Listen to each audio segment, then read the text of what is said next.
Les invitamos a escuchar el Catecismo de la Iglesia Católica, dirigido por Monseñor José Ignacio Munilla.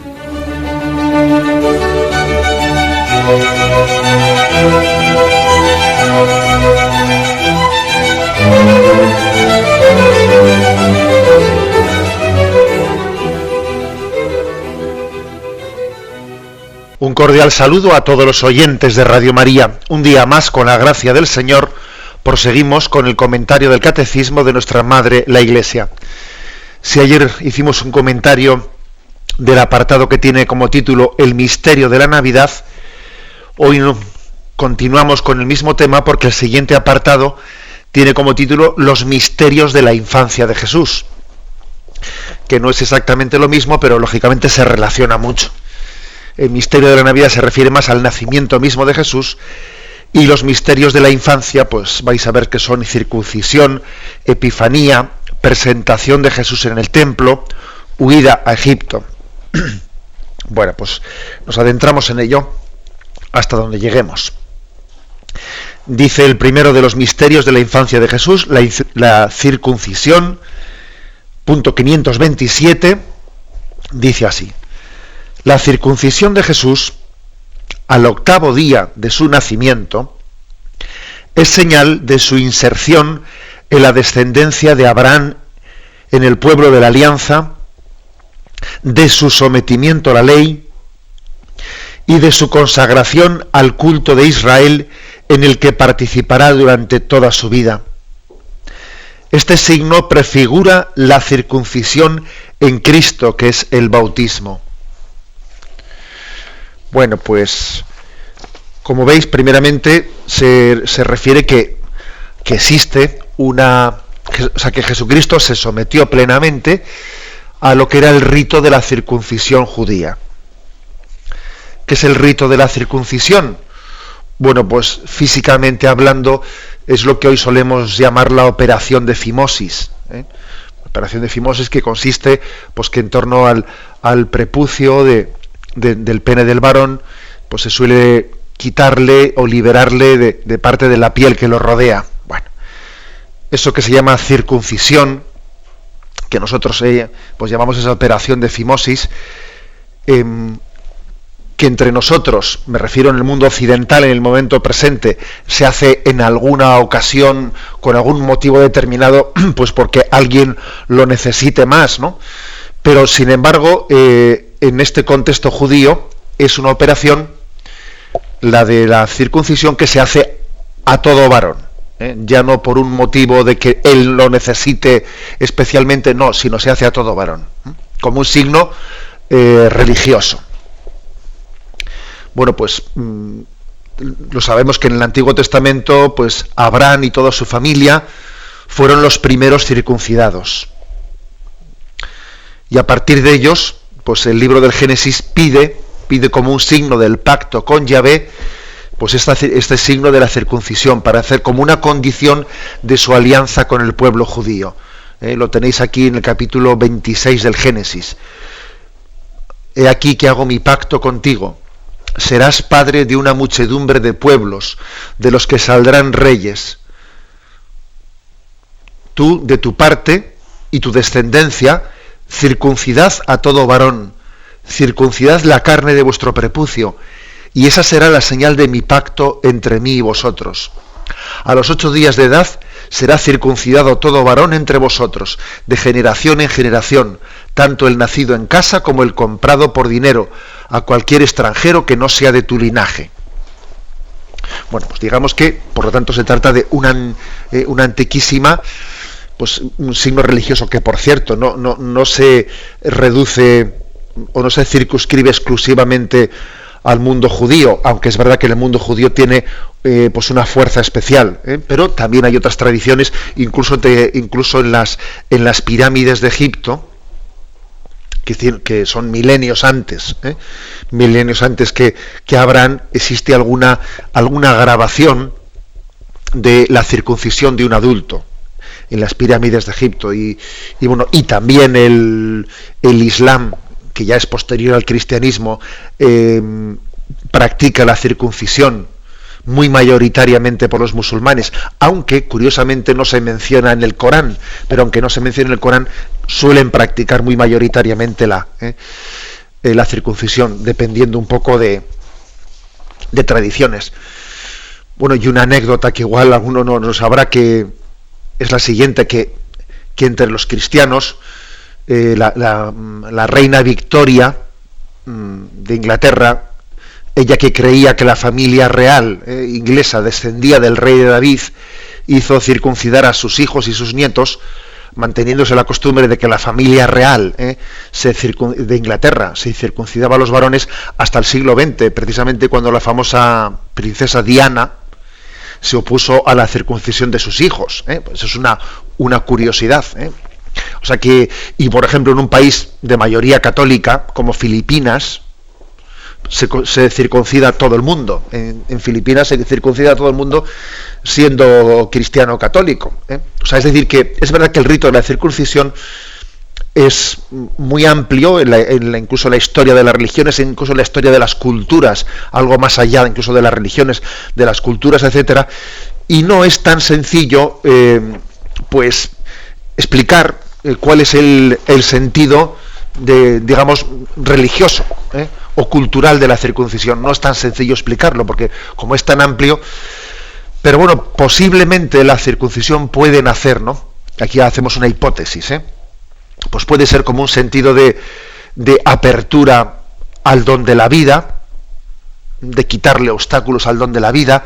Puede ser también un sentido de higiene, pues que igual que en el mundo judío, pues la higiene está muy subrayada en lavarse las manos, etcétera. También es cierto que la circuncisión puede estar ligada a un signo de higiene. Bueno, en cualquier caso, en el mundo judío, desde Abraham, el rito de la circuncisión formaba parte de ese signo, de esa alianza con Yahvé.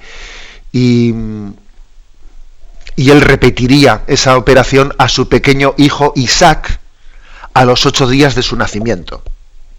Y por eso se mantenía la costumbre de que a los 8 días de haber nacido los varones eran circuncidados. Por eso dice Lucas 2:21, cuando se cumplieron los 8 días del nacimiento, fue a circuncidar al niño y le dieron de nombre Jesús. Es curioso que es una especie de rito, así de... Nosotros lo asemejamos mucho al bautismo. Ahora me vais a permitir que haga aquí una pequeña incursión, pues por el hecho de haber sido obispo de Palencia, ¿no? Y es que en Palencia se mantiene una curiosísima costumbre, y mando un saludo a todos mis antiguos diocesanos de Palencia. El día 1 de enero hay una antiquísima tradición en la que se hace el bautismo del niño Jesús, el día 1 de enero. Uno dirá, pero qué cosas, ¿no? Porque, hombre, Jesús se bautizó de adulto en el río Jordán. Entonces, ¿cómo es que allí se hace ese bautismo del niño el día 1 de enero? Alguno diría, bueno, estos de Palencia es que parecen más papistas que el Papa. Le bautizan a Jesús de niño, a los 8 días de haber nacido, le bautizan sin esperar a que crezca en el río Jordán, ¿no? Bueno, pues alguno podía hacer esa lectura, pero obviamente la cosa no es así. Y curiosamente uno, cuando visita los locales de esa cofradía del bautizo del niño Jesús, ve que en esa cofradía, curiosamente, hay antiguos cuadros sobre la circuncisión del niño Jesús. Y parece ser, bueno, esta es una interpretación que yo he escuchado así a algunos historiadores palentinos, ¿no? Parece ser que es posible que esta fiesta del bautismo del niño Jesús a los 8 días que se mantiene en Palencia pudo ser como una cristianización, una cristianización de algún grupo de judíos que permanecían allí en Palencia y que celebraban la fiesta, ¿no?, de la circuncisión, y entonces, queriendo, como tenían una tradición judía, queriendo acercarles al cristianismo, bueno, pues se comienza a celebrar el bautismo del niño Jesús el 1 de enero, que obviamente se está casi confundiendo con la circuncisión del niño Jesús. Bueno, eso es como anécdota anécdota palentina. El caso es que Jesús, en el seno de la familia, de la Sagrada Familia, pues es circuncidado como todo judío. Y allí también el rito de la circuncisión era un rito en el que se le ponía un nombre. Se le ponía ese nombre. Por ejemplo, en Lucas 1:59 comenta que Isabel y Zacarías llevaron a su hijo Juan el Bautista, para circuncidarlo. A los 8 días llevaron a circuncidar al niño. Querían que se llamara Zacarías como su padre, pero la madre dijo, no, se llamará Juan. O sea que era un rito en el que se le ponía también el nombre. Vamos, un poco para entendernos, es como nuestro bautismo. Pero fijaros, aunque es verdad que el cristianismo, o sea, el judaísmo, ante la novedad de Jesucristo, abandonó el rito, ahora hablaremos de esto, ¿no? Abandonó el rito de la circuncisión, porque Cristo era la novedad y ya la circuncisión era superada. Sin embargo, oponer no se opone, la circuncisión al bautismo. Y de hecho existen pueblos cristianos como los coptos, como los etíopes, etcétera, cristianos que se circuncidan. Todavía hoy, quiere decir, pues que han sido las tradiciones cristianas más ligadas a la cultura judía. O sea, que se hicieron cristianos, pero sin llegar a abandonar totalmente las culturas judías. La polémica allí surgió en un momento determinado, al poco tiempo, pues cuando Pablo comienza a predicar el Evangelio, pues en lugares paganos. La polémica surgió si al hacer cristianos a culturas que no habían sido judías y por lo tanto no se circuncidaban, si también había que obligarles a circuncidarse a los que no eran judíos. Surgió esa polémica y sabéis cómo finalmente pues triunfó dentro de la primera iglesia la tesis de que no hay que obligar a circuncidarse a los que no son judíos, porque Cristo es una novedad y la novedad de Jesucristo, la absoluta novedad, no está ligada. O sea, es decir, cumple la promesa del Antiguo Testamento, pero al mismo tiempo es una eterna novedad que la supera. El pueblo judío fue un conducto para llegar a través del cual Cristo vino al mundo, pero ese Cristo ahora es una novedad para todos los pueblos y va más allá del camino utilizado por Dios para llegar hasta nosotros, que fue el de la tradición judía.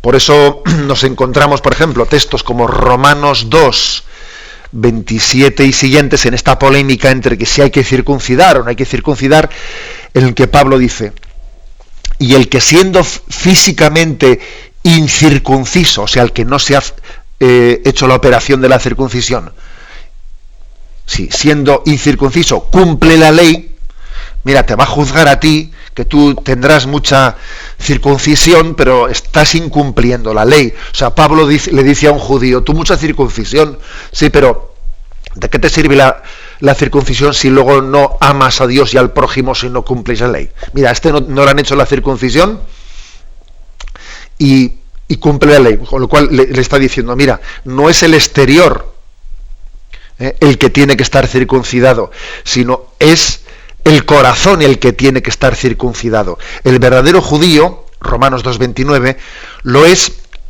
en el interior, y la verdadera circuncisión es la del corazón, según el Espíritu. ¿Qué significa circuncidar el corazón? Bueno, pues haciendo una imagen de lo que es la operación física de la circuncisión, ¿no? Pues de liberar el prepucio de la piel que lo oprime, pues es como decir: mira, circuncidar el corazón es quitar de tu corazón todo aquello que te impide amar, que te impide ser libre para entregarte a Dios y para responder a Dios. Circuncidar el corazón es quitar todo aquello que nos impide, ¿no? Todos los apegos del corazón. Ese es un corazón, ¿no?, circuncidado, un corazón libre. Libre para amar. Bueno, pues esta fue finalmente, digamos, en qué confluyó, el signo en qué derivó el signo de la circuncisión. Pero Jesús, aquí lo que se está afirmando es que hasta que él dio, ¿no?, el pleno sentido al signo de la circuncisión, que finalmente la circuncisión pues se traduce en el bautismo, para entendernos, ¿no?, se traduce en que mi corazón sea de Dios, pero hasta que llega ese signo, Jesús cumplió el rito de la circuncisión, y él fue circuncidado por sus padres. ¿Qué significó eso? Aquí dice 3 cosas. Es señal de, primero, inserción en la descendencia de Abraham. O sea, Dios había hecho una alianza con Abraham, le pidió que circuncidase a todos sus descendientes, y mira, ahí tienes el Jesús humilde insertado en la descendencia de Abraham. Jesús cumpliendo toda la ley. Jesús es fiel cumplidor. Es verdad que él va a superar la ley del Antiguo Testamento, pero es curioso, la supera comenzando por cumplirla. Nosotros somos muy tendentes, por cierto, somos muy tendentes a invocar la superación de la ley para no cumplirla. No, Jesús la cumple y la supera. Que es muy típico hoy en día, ¿no?, hacer un discurso de espíritu contra la ley. Entonces, no, aquí lo importante es el espíritu, no la ley. Entonces, yo no cumplo la ley, pero yo cumplo el espíritu. Ya te digo yo. El que invoca el espíritu para no cumplir la ley, es que en el fondo ese confunde el espíritu con su subjetividad. Entonces, esto tiene su importancia. Jesús nos enseña así, a no quedarnos en la letra, a vivir el espíritu, pero cumpliendo la letra. Que es un detalle que no es insignificante. Es una manera de no autoengañarnos, de no meternos goles en propia meta, que tendemos... Bueno. Bien, pues, por lo tanto, primer sentido, Jesús es plenamente obediente a la ley de Israel, se inserta en esa promesa, ¿no? En segundo lugar, Gálatas 4:4 dice aquí, pero al llegar la plenitud de los tiempos, envió Dios a su Hijo nacido de mujer, nacido bajo la ley. Fijaros, dice Gálatas 4:4, nacido bajo la ley. ¿A qué se refiere nacido bajo la ley? Nacido bajo la ley de Israel. Y la ley de Israel mandaba circuncidar a todos. Es decir, Jesús es fiel cumplidor de la ley de Israel. Bueno, he dicho en segundo lugar, pero en realidad es una aplicación de lo primero. Y en tercer lugar dice, y de su consagración al culto de Israel, en el que participa durante su vida, porque la circuncisión es la que le introduce en el culto de Israel. No puede estar en el templo, no puede entrar a la sinagoga el que no esté circuncidado. Es como una condición para poder participar de la liturgia. La liturgia tiene esa condición. Allí no puede entrar un pagano, un incircunciso. Bueno, pues Jesús comienza, ¿no?, a través de este rito de circuncisión, se consagra en el culto de Israel. Bien, pues este es el signo. Finalmente, como hemos dicho, pues va a derivar, pasará a significar la circuncisión en Cristo, que es el bautismo. Y fijaros que dice aquí Colosenses, capítulo 2, versículos del 11 al 13, dice, en Cristo fuisteis circuncidados con una circuncisión no quirúrgica, sino mediante el despojo de vuestro cuerpo mortal, por la circuncisión en Cristo. Sepultados con Cristo en el bautismo, con Él también habéis resucitado, por la fe en la acción de Dios que resucitó de entre los muertos. Y a vosotros que estabais muertos en vuestros delitos y en vuestra carne incircuncisa, os vivificó también juntamente con Él, y os perdonó todos vuestros delitos. O sea que ves cómo San Pablo en esta carta a los Colosenses vuelve a utilizar la imagen de la circuncisión, pero para espiritualizarla. Es decir, que esto no es una circuncisión quirúrgica, que ahora no se trata de quitar la piel, no, se trata de nacer a un hombre nuevo, de que mi circuncisión sea en Cristo. Él fue el que quitó las barreras que me impidían amar. Él fue el que quitó las barreras que separaban a los pueblos, o que nos separaban del prójimo, o que nos separaban de Dios. Hemos sepultado al hombre viejo y ha nacido el hombre nuevo circuncidado en Cristo. Por lo tanto, finalmente Cristo cumplió el rito de la circuncisión, pero Él lo llevó a su pleno sentido espiritual, que es el que se vive en el bautismo. Tenemos un momento.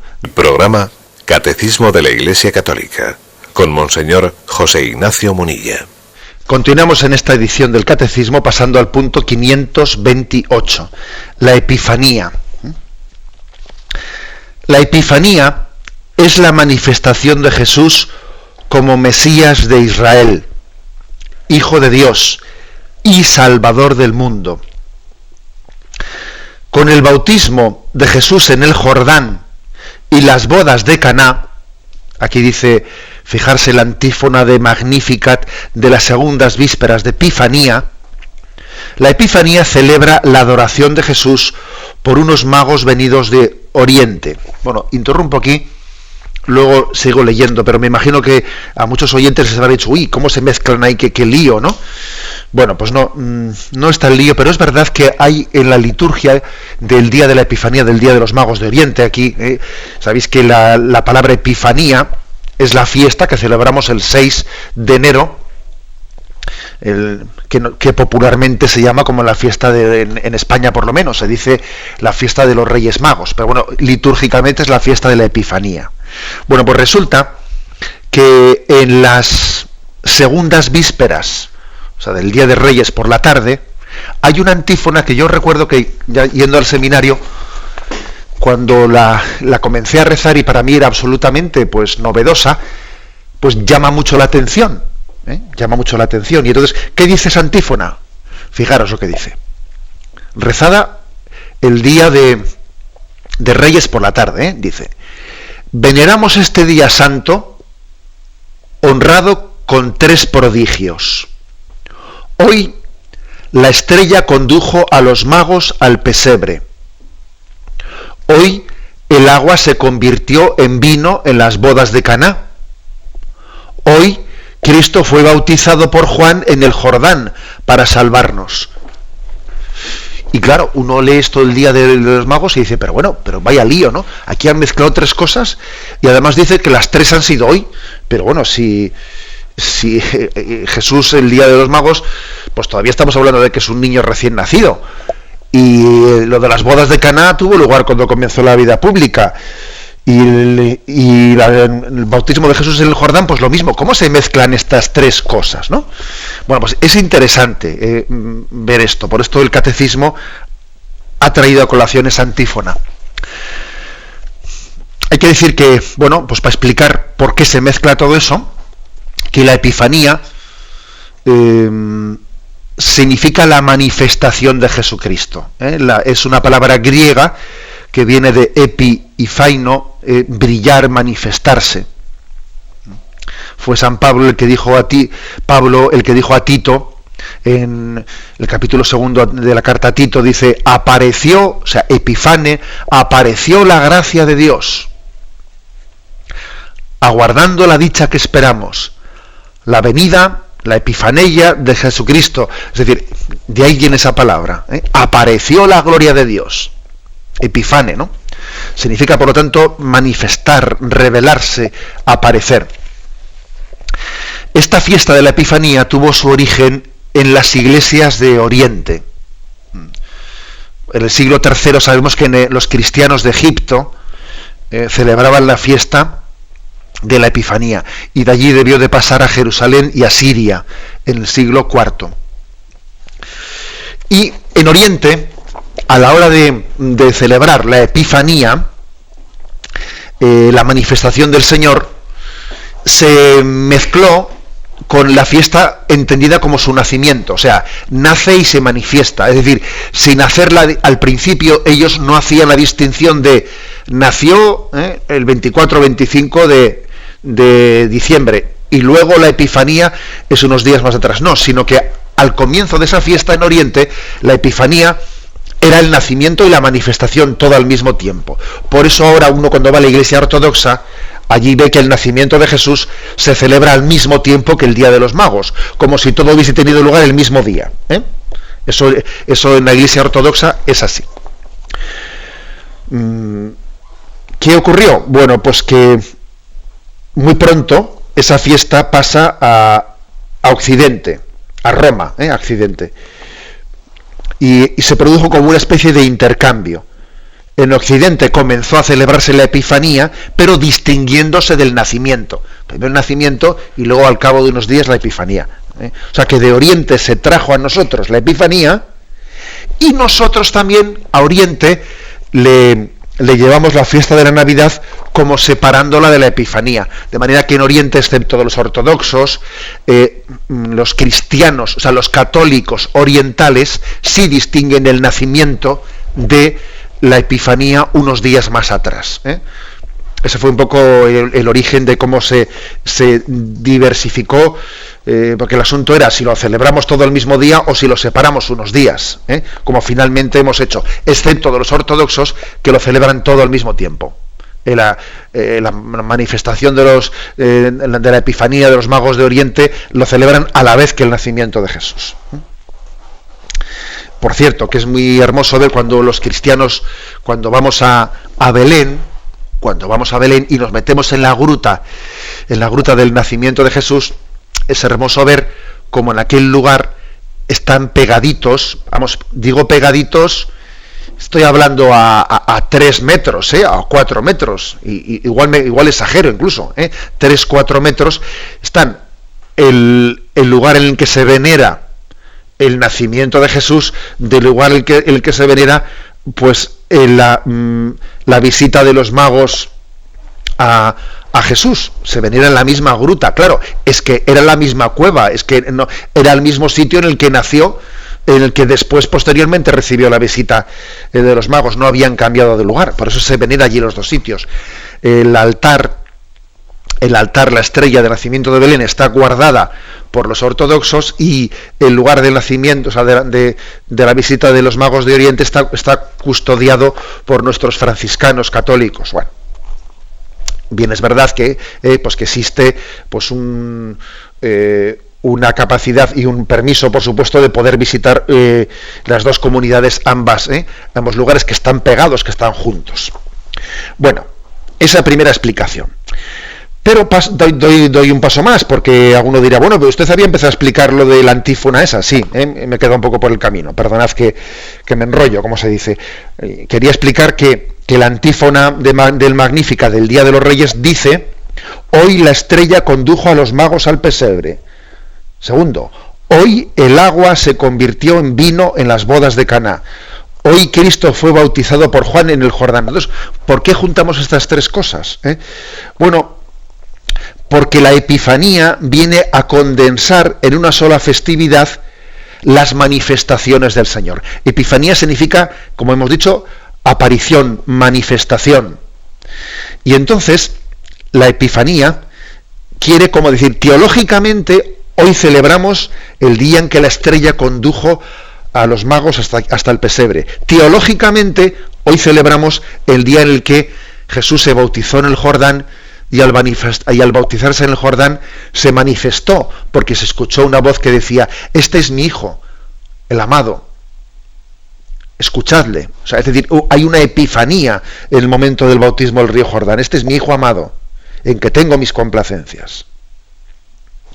Y el momento en el que Jesús aparece en las bodas de Caná, que es su primer signo público, según el Evangelio de San Juan, la primera vez que él se manifiesta, la primera vez que hace un milagro, un signo de la conversión del agua en vino, es el primer momento en el que se manifiesta. Luego la palabra epifanía, como significa manifestación, descubrimiento, revelación, teológicamente, claro, no históricamente, porque son días distintos, ¿no?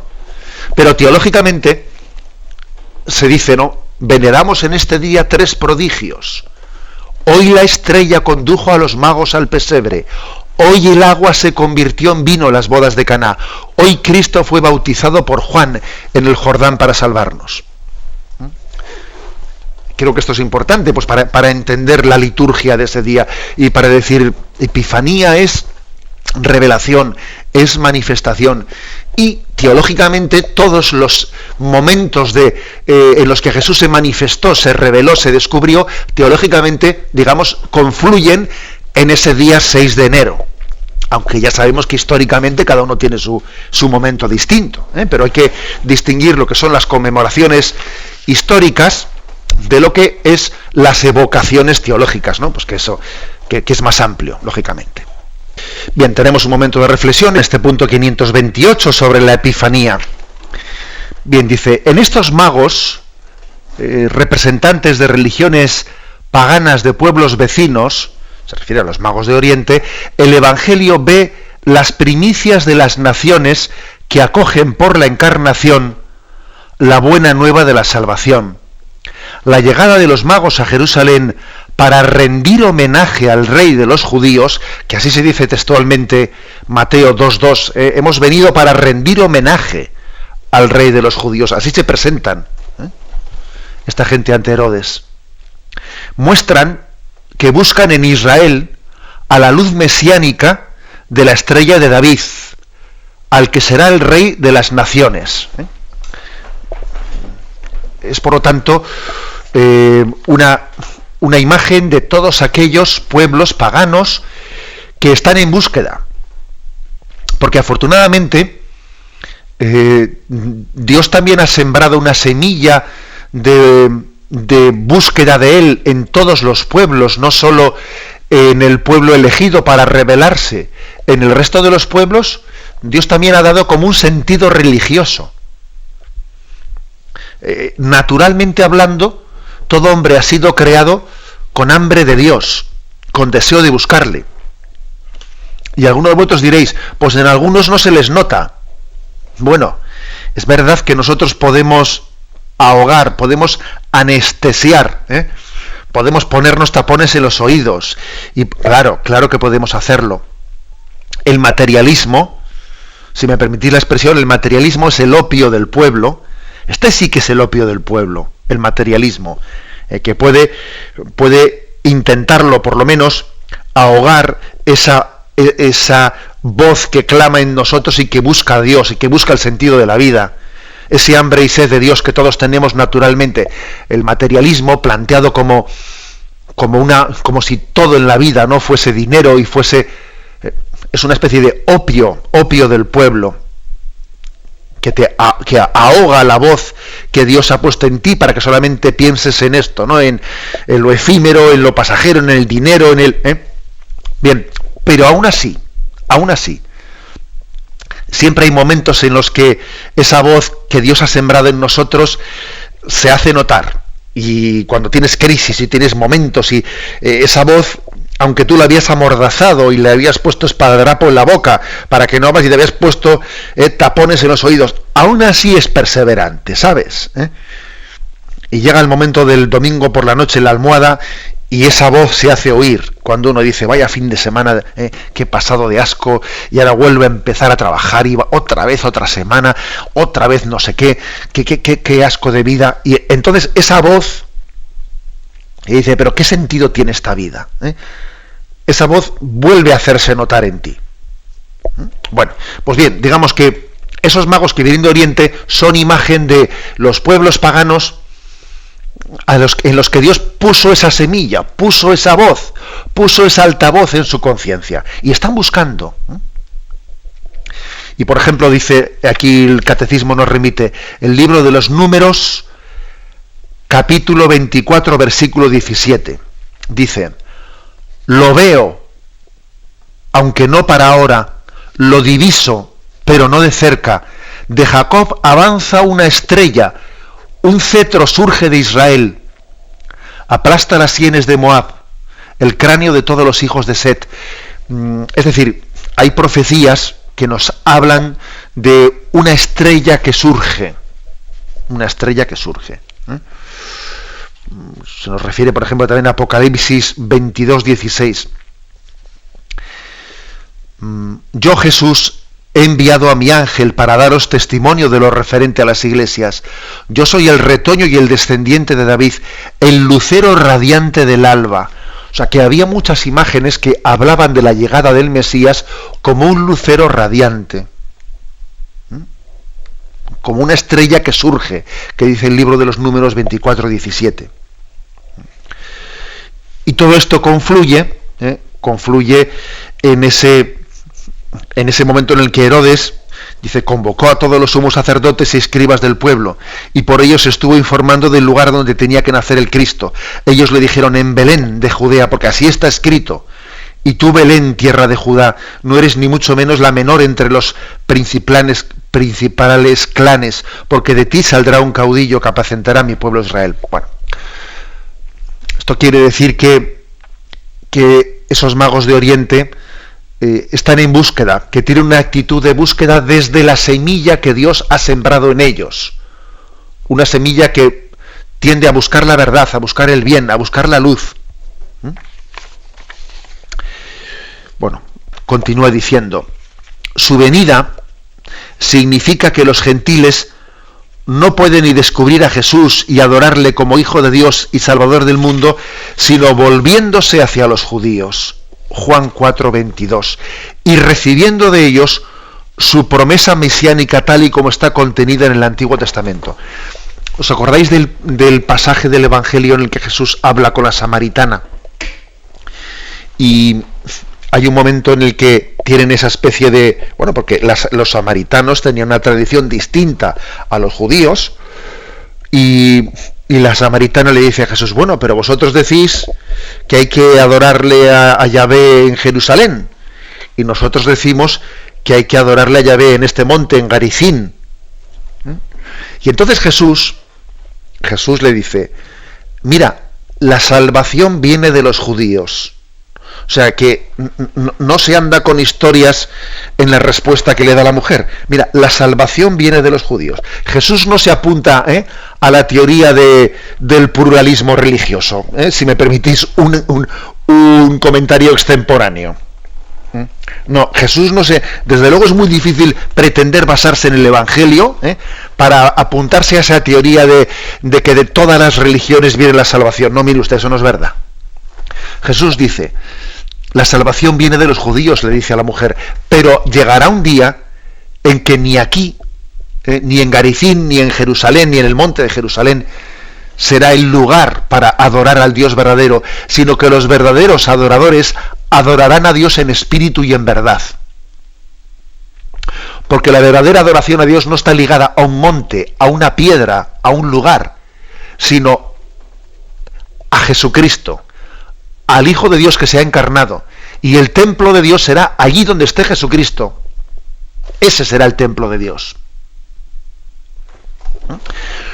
Por eso, digamos que esa conversación de Jesús con la samaritana es muy interesante, es una conversación interesantísima, porque en ella Jesús está afirmando que sí, que es verdad que la tradición judía es el vehículo, el conducto del que Dios se sirve objetivamente hablando para traer la salvación a las naciones. Pero, ojo, pero sin olvidar que es un instrumento, es un instrumento, y que el don de Dios que llega a nosotros, el don de la Epifanía, va a manifestar a Jesús a todos los pueblos.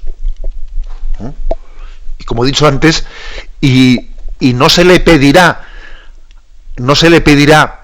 a aquellos que vayan a reconocer al enviado de Dios que sean de la raza judía. No se les va a pedir eso, ni se les va a pedir ser circuncidados, no se les va a pedir. Se les va a pedir sí que reconozcan que el pueblo judío fue el vehículo y el instrumento de Dios para llegar a nosotros. Pero recibimos la salvación no por formar parte del linaje de raza física judía, no, sino la descendencia espiritual, que es distinto. Bueno, por eso tiene tanta importancia el tema de la Epifanía, porque fijaros que reciben la herencia de la salvación unos magos que vienen de Oriente, que no son judíos, ni están circuncidados, ni pertenecen a esa... Bueno, no nos consta, por lo menos. Continúa diciendo, la Epifanía manifiesta que la multitud de los gentiles entra en la familia de los patriarcas y adquiere la israelítica dignitas, la dignidad israelítica. O sea, nosotros tenemos una dignidad israelita. Cuando nosotros vamos a Jerusalén y vemos aquel pueblo, o sea, nos sentimos espiritualmente judíos. Olvidémonos ahora de todos los líos políticos que tienen montados allí. Estamos hablando en el sentido espiritual de la palabra. Nos sentimos parte de la herencia espiritual de Israel. Nosotros somos de alguna manera parte de esos tres paganos de Oriente, de países que no sabemos de dónde venían exactamente, que fueron allí y descubrieron, desde la particular búsqueda que ellos tendrían desde sus culturas, ¿no? Allí descubrieron un camino que les llevó hasta Jesucristo y descubren el lugar al objetivo de la revelación de Israel como mediación para todos los pueblos. Formamos parte de esos paganos que que hemos participado, como dice aquí, de la israelítica dignitas, de la dignidad de Israel. Recibimos la herencia de los patriarcas. Lo dejamos aquí y damos paso a la intervención de los oyentes. Podéis llamar para formular vuestras preguntas al teléfono 917-107-700. 917-107. Sí, buenos días. Adelante, lo escuchamos. Soy Juan Alfonso Martínez, de Castellón. Encantado, adelante. Muy bien. Resulta que leí de un jesuita que se llama Masía, que, acerca de la Cuaresma y todo esto, que digamos que Jesús no ayunó 40 días, que no se le apareció el diablo en las tentaciones, que las tentaciones fueron un puro simbolismo y que por tanto un cristiano maduro pues no tenía que creer en el demonio. Yo no sé acerca de esto cómo se puede responder, porque suena un poco raro todo esto, ¿no? Sí. Pues mire usted, claro que suena un poco raro y obviamente pues tales afirmaciones están fuera de la fe de la Iglesia, y también le voy a decir en concreto pues que ese jesuita que usted ha mentado pues también ha sido advertido en diversas ocasiones por sus superiores jesuitas y por los obispos de la Iglesia. O sea que es que las cosas son así. O sea, una de las labores que tiene el magisterio de la Iglesia es ejercer también una autoridad para recordar cuál es la fe. Cuando la Iglesia llama la atención a un autor, a un teólogo, y le dice, oiga, que eso que usted está diciendo no es la fe de la Iglesia. Usted no tiene derecho a utilizar su nombre, el ministerio de la predicación, el púlpito que la Iglesia le ha encomendado para predicar pues una fe distinta a la que le hemos encomendado. No tiene derecho, está usurpando eso. Claro, la Iglesia dice, no, es que la Iglesia tiene que ser madre. Ya, pero es que no se puede ser madre sin ser maestra. Y no se puede ser maestro sin tener una autoridad.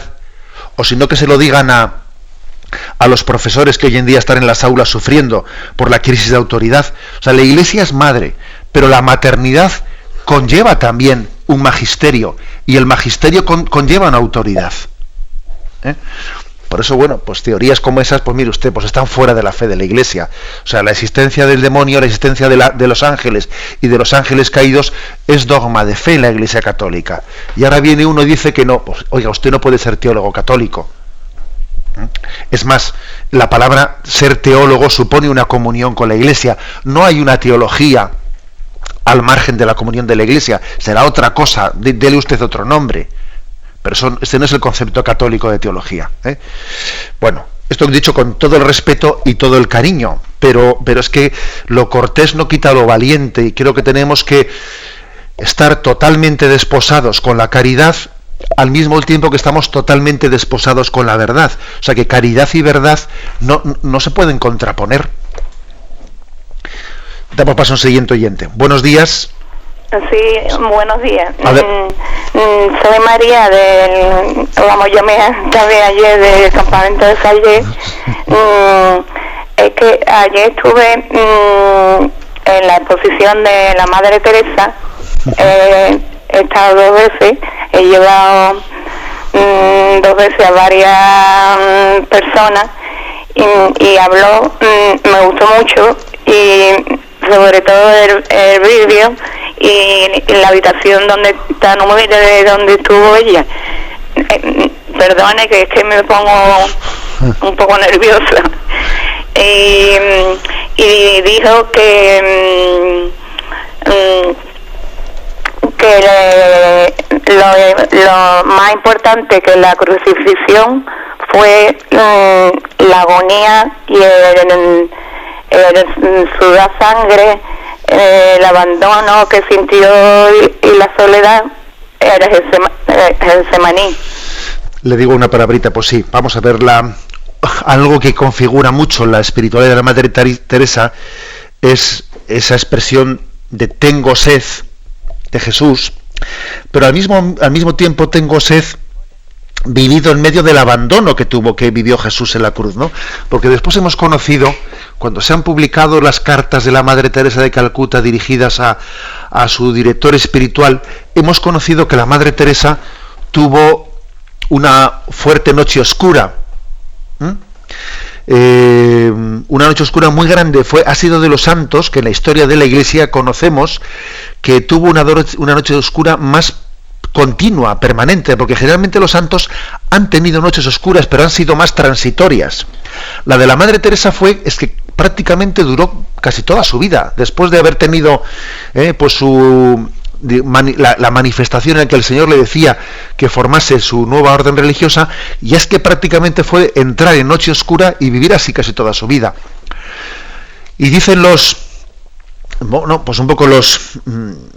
maestros de vida espiritual que en el caso de la Madre Teresa, esa noche oscura tan prolongada pudo tener una razón de ser, y es que como a la Madre Teresa le tocó ser, ¿no?, para mortificación suya, le tocó ser una santa de los tiempos mediáticos, y venga que periodistas, y venga que tal, y todo eso en el fondo es es una ocasión de dar gloria a Dios, pero es un peligro también para nuestra vanidad y para muchas cosas, ¿no?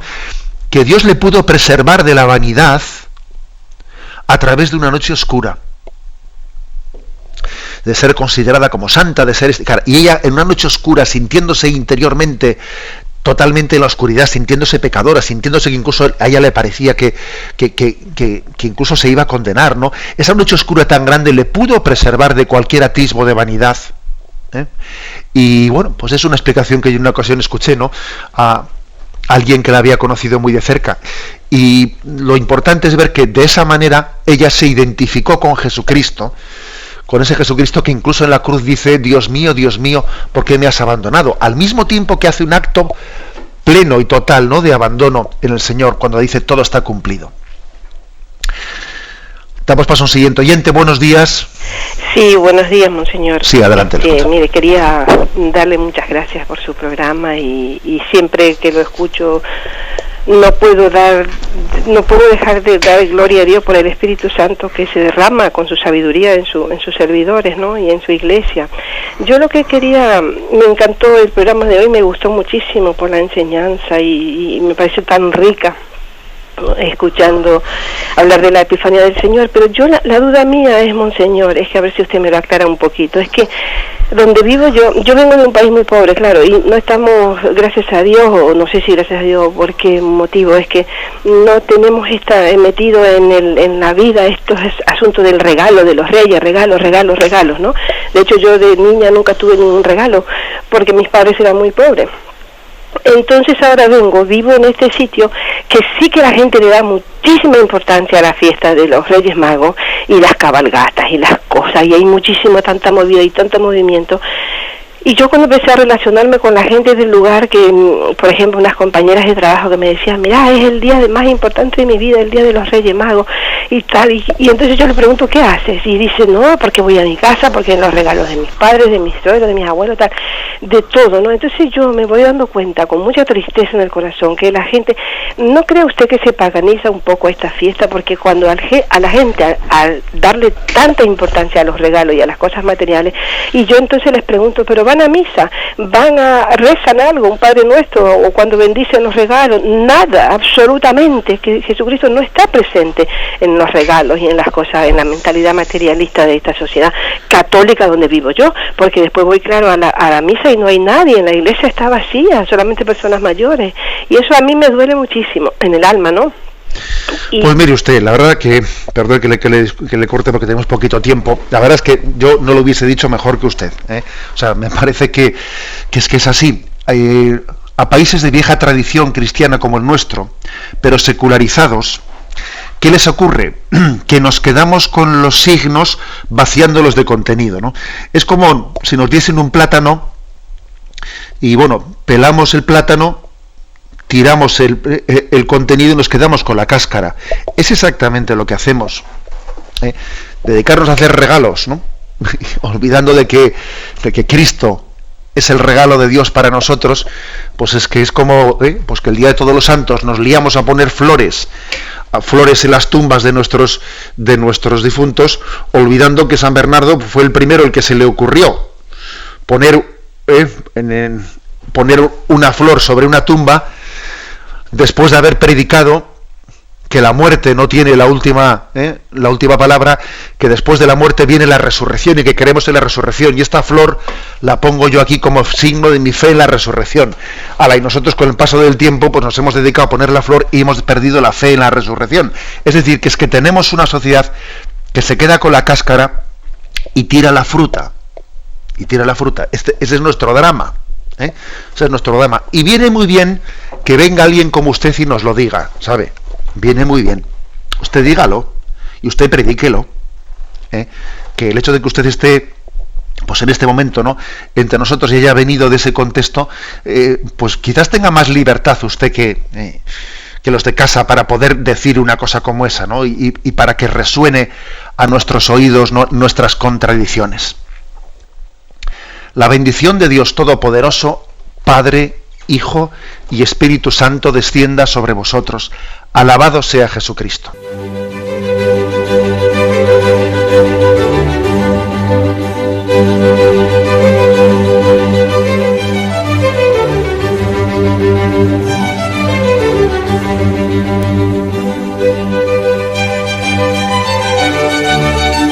Han escuchado en Radio María el Catecismo de la Iglesia Católica, un programa dirigido por Monseñor José Ignacio Munilla.